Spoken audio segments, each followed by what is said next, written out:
नमस्कार दोस्तों, एक बार फिर से आप सभी का स्वागत है।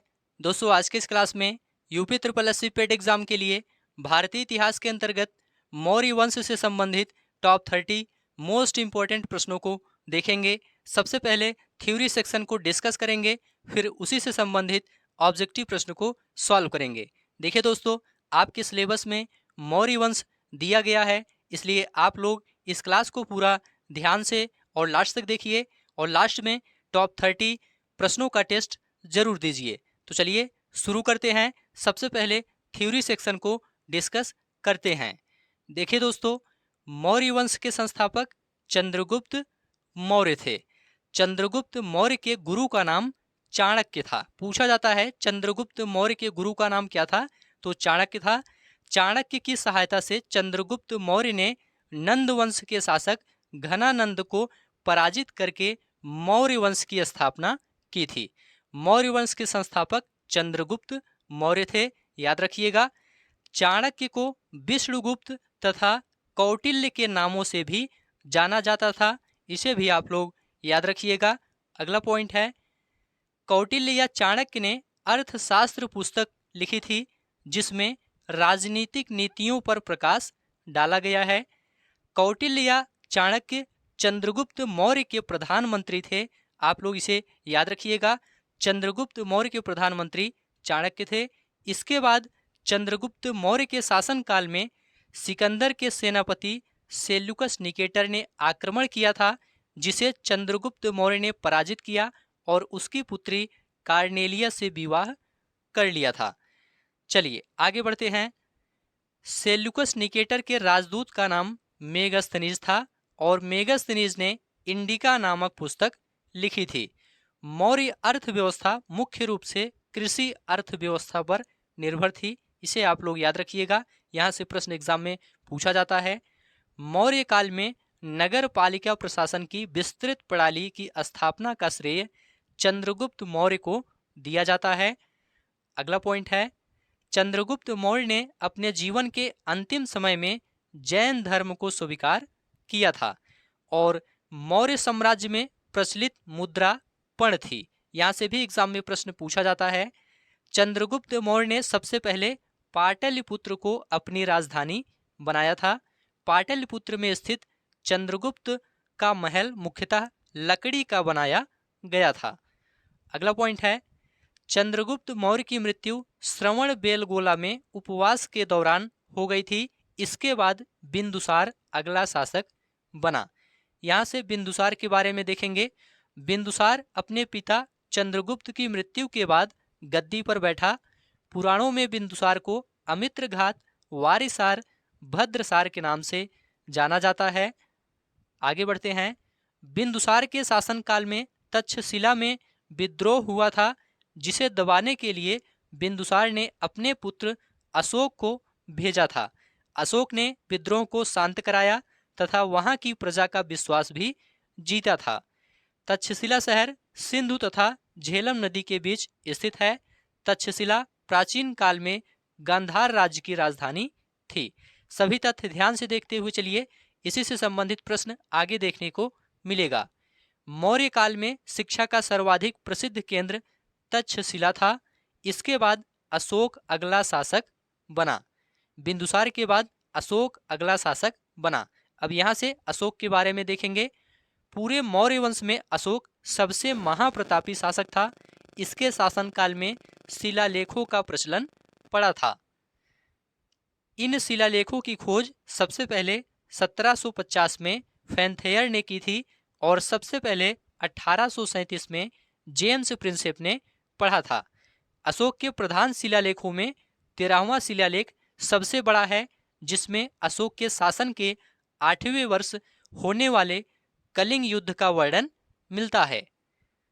अशोक के आक्रमण के दौरान कलिंग की राजधानी तोसाली थी। पूछा जाता है अशोक के आक्रमण के दौरान कलिंग की राजधानी क्या थी, तो तोसाली थी, याद रखिएगा। अशोक राज सिंहासन पर बैठने के लिए अपने बड़े भाई सुसीम की हत्या की थी। अशोक का सिंह चतुर्मुख स्तंभ शीर्ष सारनाथ से लिया गया है। इस स्तंभ में 4 सिंह पीठ से पीठ सटाए बैठे हैं। इसे ही भारत सरकार ने राशि चिन्ह के रूप में स्वीकार किया है। चलिए अगला पॉइंट है, सम्राट अशोक ने 16 महाजनपदों पर अधिकार किया था और अशोक ने सांची के स्तूप का निर्माण करवाया था। सांची के स्तूप का निर्माण सम्राट अशोक ने करवाया था। कलिंग विजय के बाद अशोक ने बौद्ध धर्म को स्वीकार किया था। सम्राट अशोक ने गौतम बुद्ध के शिष्य उपगुप्त से बौद्ध धर्म की दीक्षा ली थी। याद रखिएगा, कलिंग विजय के बाद अशोक ने बौद्ध धर्म को स्वीकार किया था। अशोक ने बौद्ध धर्म के प्रचार के लिए अपने पुत्र महेंद्र एवं पुत्री संघमित्रा को श्रीलंका भेजा था। अशोक को देवनामप्रिय या देवनाम प्रियदर्शी के नाम से भी जाना जाता था। अशोक प्रायः जनता के संपर्क में रहता था।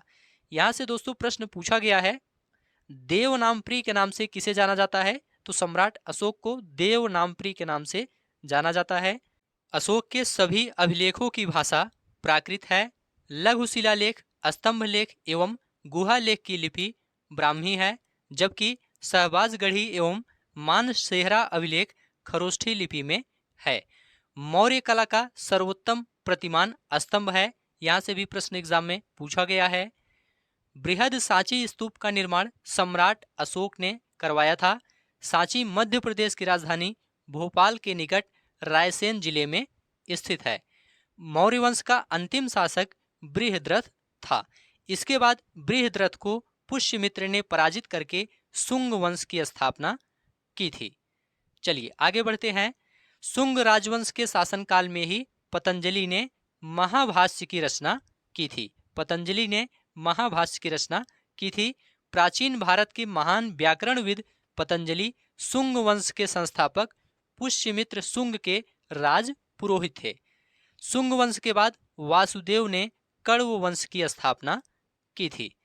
अगला पॉइंट है, इसके बाद सिमुक ने सातवाहन वंश की स्थापना की।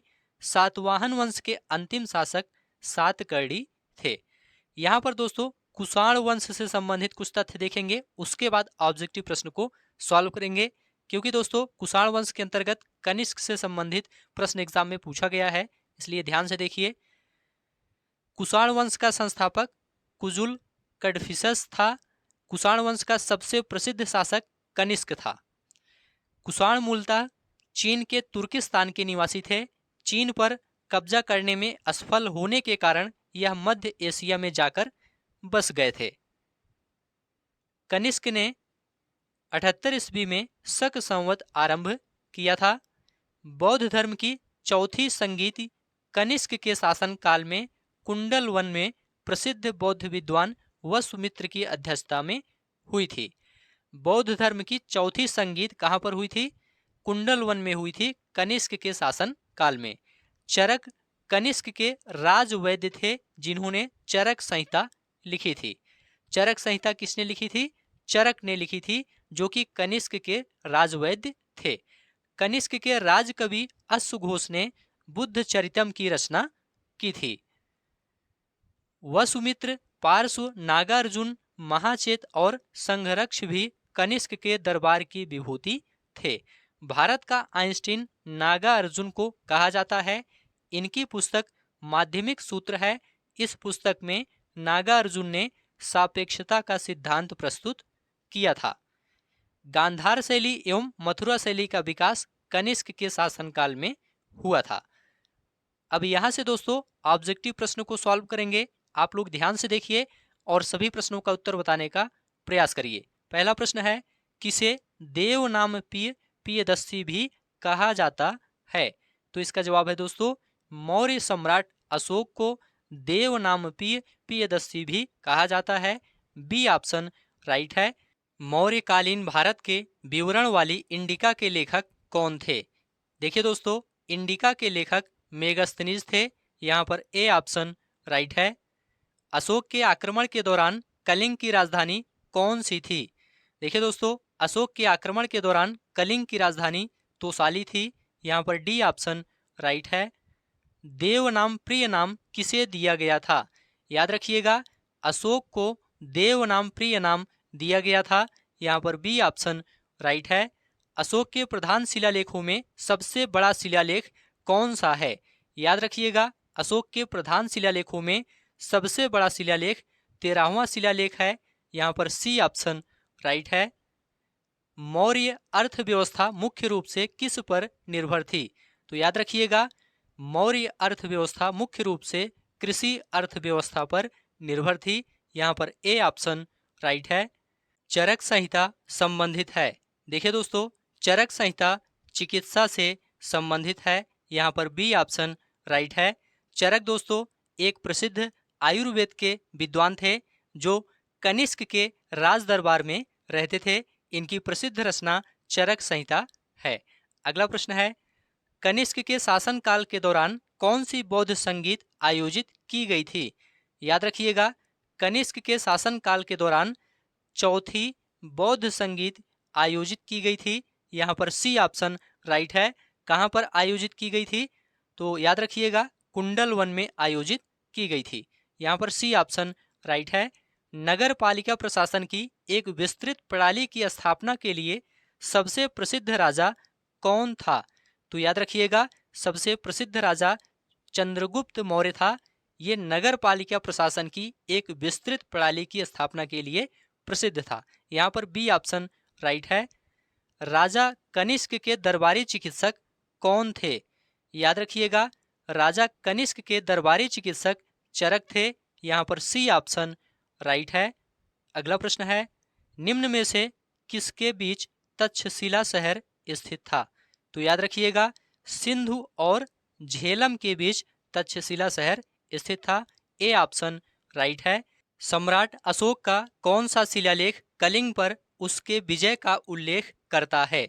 याद रखिएगा, सम्राट अशोक का 13वां शिलालेख कलिंग पर उसके विजय का उल्लेख करता है। यहाँ पर डी ऑप्शन राइट है। चलिए आगे बढ़ते हैं। अशोक के कौन से शिलालेख में ब्राह्मी लिपि का प्रयोग नहीं किया गया था? तो याद रखिएगा, शहबाजगढ़ी शिलालेख में ब्राह्मी लिपि का प्रयोग नहीं किया गया था। इसमें खरोष्ठी लिपि का प्रयोग किया गया था, इसलिए बी ऑप्शन राइट है। निम्न में से मौर्य कला का सर्वोत्तम प्रतिमान कौन सा है? तो याद रखिएगा, मौर्य कला का सर्वोत्तम प्रतिमान स्तंभ है। यहाँ पर ए ऑप्शन राइट है। बृहद सांची स्तूप किस काल से संबंधित है? देखिए दोस्तों, बृहद सांची स्तूप मौर्य काल से संबंधित है। यहाँ पर डी ऑप्शन राइट है। बृहद सांची स्तूप का निर्माण सम्राट अशोक ने करवाया था। इसे भी आप लोग याद रखिएगा। पतंजलि का गौरव ग्रंथ महाभाष्य किस राजवंश के दौरान लिखा गया था? पतंजलि का गौरव ग्रंथ महाभाष्य किस राजवंश के दौरान लिखा गया था?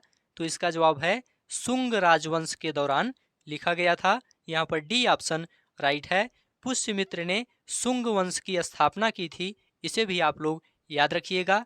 प्राचीन भारत के महान व्याकरणविद पतंजलि किसके समकालीन थे? तो याद रखिएगा, पुष्यमित्र शुंग के समकालीन थे।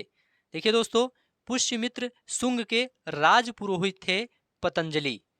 भारत के महान व्याकरणविद पतंजलि ये पुष्यमित्र शुंग के राजपुरोहित थे। अगला प्रश्न है, कनिष्क के शासनकाल के दौरान कौन सा प्रसिद्ध आयुर्वेद विद्वान रहता था? देखिए दोस्तों, कनिष्क के शासनकाल के दौरान आयुर्वेद के प्रसिद्ध विद्वान चरक रहते थे। यहाँ पर सी ऑप्शन राइट है। अगला प्रश्न है, कुषाण मूलतः कहाँ के निवासी थे? देखिए दोस्तों, कुषाण मूलतः चीनी तुर्किस्तान के निवासी थे। यहाँ पर बी ऑप्शन राइट है। अगला प्रश्न है, वह शासक कौन था जिसने राज सिंहासन पर बैठने के लिए अपने बड़े भाई सुसीम की हत्या की थी? तो इसका जवाब है दोस्तों सम्राट अशोक। यहाँ पर ए ऑप्शन राइट है।